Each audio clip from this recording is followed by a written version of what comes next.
enjoy classic horror because they are more comfortable with seeing the monster. They're more Yeah. comfortable with putting a name to it and seeing that there's a mask and being able to identify it.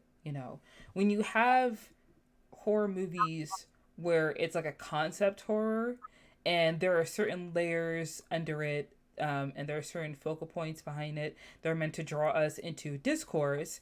People do not like that because it makes it a little bit messy because you don't have the same symbolic, monsters that are Mhm. effective of drawing out like our complex spectrum of emotions.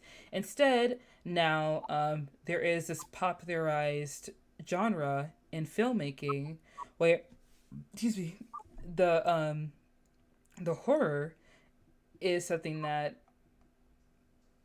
horror could be racism. Like the horror could be a number of Mhm. things. And if someone's watching that movie and they feel somehow attacked, or they feel like, oh well, I feel the same way this guy feels. Am I the bad guy now? Am I a bad guy? Am I evil? It's like, people don't want to, you know, put it like look in the mirror, but that's just how it is. And I know it was very much popularized through Get Out. I think that's what initially made this shift in making more like politically conscious, Mhm. movies, especially in horror.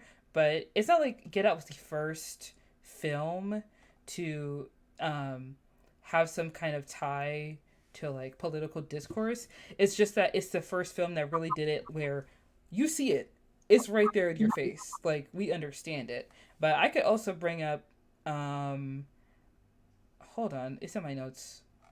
I got it. I I got also it. I got it. I also think Jordan Peele does a really good job at connecting the monster, Mm, like the character and the concept. Like he yeah. does a good job at balancing them both out. Yeah. No. Absolutely. You're definitely right. And I was just saying, one movie that I do think in my eyes is kind of like a social thriller is Night of the Living Dead, because this movie was released at the end of the civil rights movement, and the Mhm. protagonist, his name is Ben. He's basically trapped in a house with a bunch of white people, and he's Mhm. telling them like, hey, you just gotta trust me and I'm gonna help you out with this. And the director of the film, he didn't really intend for his movie to be a racial critique in any kind of way. But when you're watching the movie, from what I understood, was that basically like, look, it's the 1960s. Ben is a black man. He's had to deal with some shit. He's not scared of no monsters. All right. He may as well be. He may not, as well not even help these white people because they could easily kill him. But at this Mhm. point, they got to help each other out because what else can they do? And it's the same thing with Candyman. Um, the reason why Candyman exists is because he's the ghost of a former slave who impregnated a white woman, and the Mhm. father got revenge on him. So now Candyman is trapped, demon like hurting children, and now he's like going around in the housing projects that he haunts, killing kids because Mhm. he can't move forward. He's tied to this world and he's a vengeful, angry ghost, angry spirit. And we as the audience never really get the chance to sympathize with Candyman. We don't even know this guy's real name. We don't know who he is for real, but he's this black boogeyman that is killing children, and that's all we really know about him. So I think that one that's like, you know, if a horror film is multi-layered and complex and there are feelings around like political topics in the Mhm. movie, then I would be like, yeah, that's more of a horror film, or it's a social thriller, or they focus more on, that's where the concept comes in as well. Because Candyman has like Candyman the monster, but also has the concept in there. Yeah. um Have you watched Us? I haven't seen Us yet. It is on Netflix now, so I can watch it, but I haven't seen it yet. Us is No. like, oh, Us is good though. Mm-hmm. It's, do you know the concept, the whole like tethered, I kind of mean, like, I heard about like I know about the tethers just because of like Halloween costumes and like Mhm. what people say, but I don't really know what happens in the movie, I guess I should say. I don't want to spoil it for you. Yeah, don't spoil it for me because I do plan on watching it soon. I want to like Yeah. go in fresh. You Did know you what I see mean? Nope? I have seen Nope. I love Nope. I think it's amazing. And for anybody who says Nope wasn't good, you're wrong. In fact, you're wrong. You're dead wrong. That movie is phenomenal and it's good. And Kiki Palmer deserved an Yeah, Oscar nomination for that. she did an amazing job. She Phenomenal. I think people just don't understand the concept for Nope. I think they're very confused because it's not as straightforward as Get Out. Because Mm-hmm. even something like Us, there were there weren't as many good reviews Mm-hmm. as Get Out because Get Out was easier to understand. You know, there's a black guy, there's a group of white people trying to steal what makes us amazing. You know, they're Mm-hmm. trying to steal our brains. They're trying to, they want like remember that he wanted his eye, the Mm-hmm. blind photographer or ex photographer. He's like, I want you because I want your eye. You Mm-hmm. know, Yeah. it's easier to understand, especially when you think about like today and how have you ever seen those like the clothing companies ripping off the independent black designers and stealing their designs and then like putting it Oh, on Shein or like you know how like Kylie Jenner stole the yeah, design for a young black woman's urban wear, and then Khloe Kardashian did the same thing with a yeah. woman's tights. Yeah, no, I know. So it's pretty much like like we see something like that today, whereas Mm-hmm. no, they're kind of like I don't get it, like spectacle. What do you mean? They don't understand that there's like a deeper layer to it. Mm-hmm. I do have to say I love Nope just because of like because I definitely didn't know what was going to happen in this movie. If you enjoy watching these highlights, subscribe to the channel and turn on post notifications so you know when a new video is uploaded. Like Yeah, I had no idea. And of course, like everyone was saying aliens. So I was like, okay, aliens. But in watching the film and enjoying every last bit of it, I was just blown away. But I will have to say that I didn't get the like I guess message, like the underlying like theme behind the movie. Is what I should say. Um, what would you say is the I don't know what people should grasp from Nope? 1 second. Sorry, there's the fly in my room. Yeah. He's been living in here for like 2 days, and he is afraid of anything. He's gone now. I have a video on Nope on my page, on my TikTok page. Mm-hmm. I haven't watched Nope since it came out, but at the time I had like all these notes. Um, Let me actually go see so that I can like refresh myself. Yeah, of course. Yeah, take your time.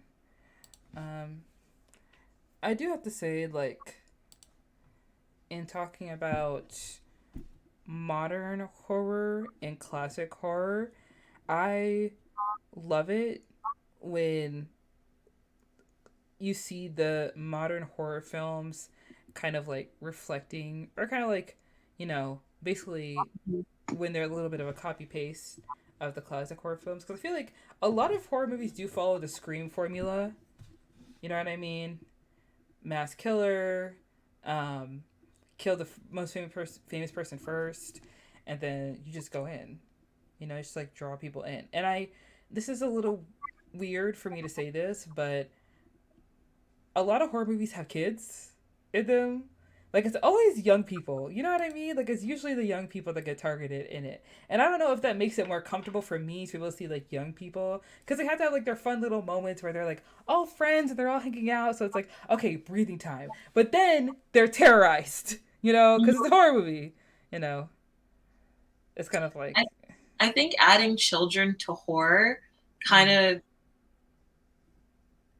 shows that like not everyone, like no one is safe type of Mm-hmm. thing. Like if you can harm a child, then you'll harm everyone. And I think it's supposed to add like a layer of fear of like not just because you like protect children at all costs, but again, this person or this thing must be seriously evil if you're attacking children. It was also like the whole attack on innocence type thing. You Mm-hmm. know, you're stripping the innocence away from this person or this situation. It's no longer just, you're just chasing a random person anymore. You're chasing someone with a life to with more life to live. You're chasing someone who has never done anything wrong in their life, has never even had a chance to. So this must be a vile villain. This must be a monster. You're Mm. truly a monster. You're truly something that needs to be stopped. You know, that's what I Yeah. think when it comes to children in horror. Yeah. Also, when the child is the villain, that adds a bit of a shock factor. Mm-hmm. So, like something like what the Omen or the Exorcist, even though they're not I guess in the Exorcist she's not the villain, the devil is. But when it becomes a child, it's like it pulls on your heartstrings. You Mm-hmm. need you need to protect them. You need to make sure that they're okay. You need to do whatever it takes to help them. You know, that's like And I think that's something everyone can relate to. Everyone or most people have a child they love. You know, wouldn't you do anything you can to protect them, type Mm-hmm. thing? Yeah. Oh yeah, absolutely. 100%. What would sorry, did you find your notes for no? Yeah. So this Okay. is what I wrote for no. I said hold on. I thought the plot was different. I like that the threat in the film. Okay, I said that I liked that the threat in the film was a monster like being that can't really be explained in the sense where nobody knows exactly where it came from. And I also like that it wasn't an alien spaceship and the actual spaceship looking device was a creature. Mm-hmm. So it was an actual animal. I also remember analyzing like that jean jacket, I believe that's what the name of the alien life form was more so an animal, not a monster or like a creature. So although everyone viewed it as the villain, it was Mm-hmm. kind of just protecting its territory Yeah. thing. Um, Also, the whole spectacle thing aspect of the film, exploitation, right? There was like a big thing on exploitation, like considering the The what was monkey? the monkey? He wasn't like a chipmunk, right? Not Yeah. chipmunk. Chimpanzee? Yeah, chimpanzee. Yeah, Yeah. chimpanzee. Right? There's like the whole exploitation aspect of the film, which is one of the main themes of the film, right? And we see that with the chimpanzee and with Stephen Yun's character, and how they were exploiting this chimpanzee, and then it's an animal. It did what animals do, but then it was regarded as the villain. And then he only grew up to do pretty much the same thing that traumatized him, that built his platform. Mm-hmm. So yeah, that was the theme of Nope, right? It was exploitation. It was of um, this whole thing about animals and monsters. Like, what makes something a monster? If it's doing what it naturally does by protecting itself. Mm-hmm. You walk to a lion mane or like a lion chamber, and you're going to be surprised that it attacks you. Mm-hmm. You know, can you? Is it really a monster, or is it just simply protecting its territory? Is it simply just scared of you? You know? Yeah. Okay.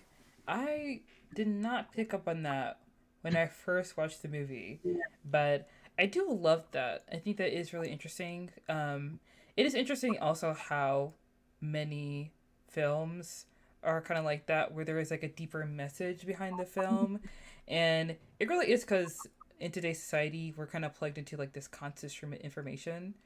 We're always learning more about the news and everything that's going on, and it makes people feel unsafe. And right now, people don't even have to like open up the morning newspaper or like scroll on Twitter. A lot of times, like modern social horror. Since you're at the end of the video, don't forget to like the video and leave a comment down below. If you want early access to these highlights, join our Patreon. Patrons have access to our entire archive, including full length videos. Patrons also have the opportunity to choose a topic for our podcast, and they get the opportunity to be a guest. Join now.